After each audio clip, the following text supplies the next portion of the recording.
personally got involved in the Military Wellness Initiative primarily because of what I saw as a young man. My father worked in a VA hospital during and after World War II and during and after Korea.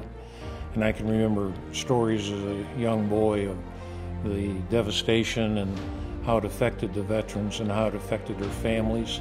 And those thoughts stayed with me forever. My dream would be that we'd make every vet both physically and mentally well. Because of the close community we have in Texas, the citizens of this state and our governor want to do everything we can do for our vets. We're going to reach out to them through the website, but it doesn't cost a veteran anything. This is totally free. It's all being paid for outside of the vet's pocket. Getting in front of the problem before it becomes a crisis is extremely important.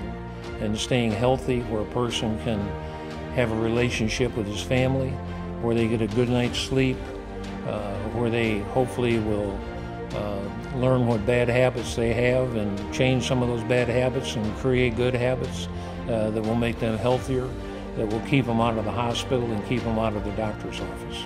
The biggest thing we hope to achieve is to have the vets take responsibility for their health and well-being, to be more aware of how they're living, what they're doing, and the things that they can do to improve their well-being.